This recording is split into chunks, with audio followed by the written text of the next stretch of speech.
faut être sensible aux gens, être conscient de la portée de ses paroles, se connaître. Il faut se connaître pour être capable de mobiliser les gens. Enfin, au moins de le faire par pure autorité, là. Mais si on veut mobiliser les gens par l'adhésion, il faut se connaître soi-même, il faut connaître ses limites, il faut connaître ses propres préjugés, il faut les combattre. Il faut connaître son niveau d'énergie. Il faut connaître sans s'en satisfaire, puis sans se monter à la tête, l'impact qu'on peut avoir sur les autres. Mais il y a de la vanité là-dedans qui est très dangereuse. Puis je ne suis pas obligé de citer des cas, là. Il y en a un extraordinaire aux États-Unis. Alors, il faut faire attention à la vanité.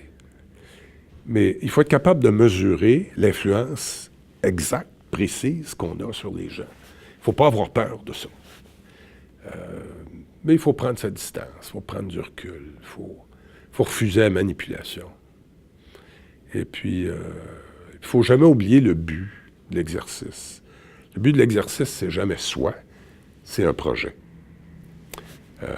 À la limite, on peut tirer des bénéfices du projet, mais c'est pas soi, c'est pas la personne qui est importante, c'est le projet. Et la personne est un médiateur vers les autres.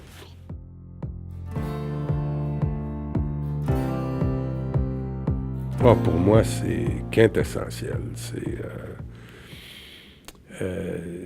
Ceux qui le sont sans être tournés vers les autres, c'est juste parce qu'ils ont de l'autorité, parce qu'ils ont du pouvoir, parce qu'ils peuvent imposer des choses aux autres, par la force de leur présence, leur puissance, de leurs moyens financiers, parce qu'ils contrôlent l'emploi qu'une personne a, etc. Mais c'est pas du leadership, ça, c'est de l'autorité.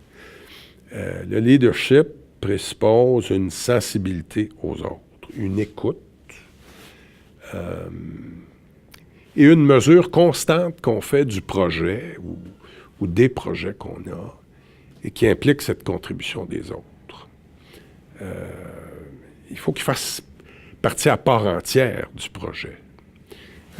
Puis de préférence, il faut que le projet soit utile pour d'autres que ceux qui l'organisent. Donc, le mot « les autres » est toujours là. Hein. Il n'y a pas de leader sans qu'il y ait de l'altérité. Hein. Il y a soi, puis il y a les autres. Il faut que ce rapport-là soit bâti ou sur l'autorité ou bâti sur l'adhésion. Le vrai leadership, c'est celui qui est bâti sur l'adhésion. Et ça présuppose de l'attention, du respect, de la tolérance, de l'écoute, et puis un certain nombre de talents qui impliquent surtout la patience.